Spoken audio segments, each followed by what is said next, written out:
తీగ లాగితే డొంక కాదు, ఏకంగా కొండే కదిలింది. ఒక చిన్న కేసును లాగితే ఒక పెద్ద అవినీతి బండారం వెలుగులోకి వచ్చింది. జార్ఖండ్ రాజధాని రాంచీలో గుట్టలుగా డబ్బులు దొరకటం ఇప్పుడు దేశవ్యాప్తంగా చర్చనీయాంశంగా మారింది. అయితే ఇంత డబ్బు దొరకడానికి కారణం కేవలం 10,000 లంచం కేసు. అవును, ఏడాది క్రితం నాటి ఈ కేసు దర్యాప్తు చేస్తుండగా ఈ నోట్ల గుట్టలు బయటపడ్డాయి.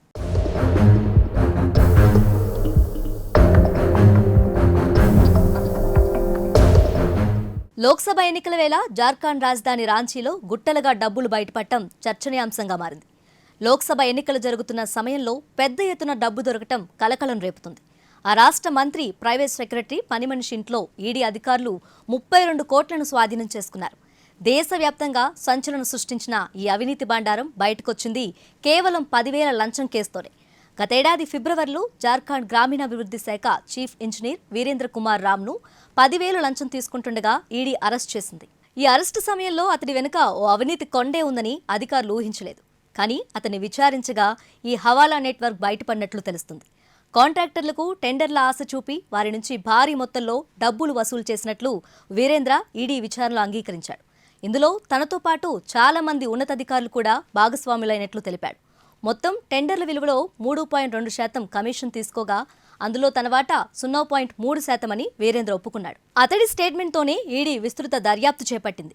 ఈ నేపథ్యంలో గ్రామీణాభివృద్ధి శాఖలో భారీ ఎత్తున జరుగుతున్న అవినీతి గురించి గతేడాది మే నెలలో ఈడీ జార్ఖండ్ ప్రధాన కార్యదర్శికి రహస్యంగా ఓ లేఖ రాసింది.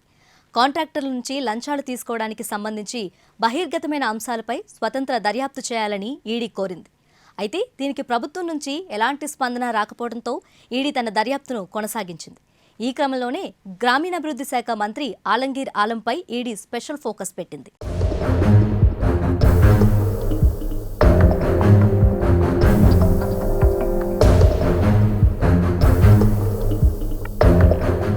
మంత్రిపై గట్టి నిఘా పెట్టిన ఈడీ సోమవారం పలు చోట్ల ఏకకాలంలో సోదాలు నిర్వహించింది.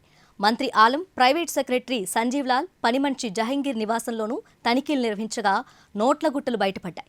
ఇంట్లో 32 కోట్లు, మరో 2 చోట్ల 3 కోట్లను అధికారులు స్వాధీనం చేసుకున్నారు. కాగా అప్పుడు రాష్ట్ర ప్రభుత్వానికి ఈడీ రాసిన లేఖ కూడా తాజా సోదాల్లో బయటపడడం గమనార్హం. ఈ కేసులో మంత్రి ఆలంగీర్, పిఎస్ సంజీవ్ లాల్, పనిమనిషి జహంగీర్ను అధికారులు అరెస్ట్ చేశారు. కాగా వారిద్దరి విచారించిన తర్వాత ఈడీ మంత్రిని ప్రశ్నించే అవకాశం ఉంది.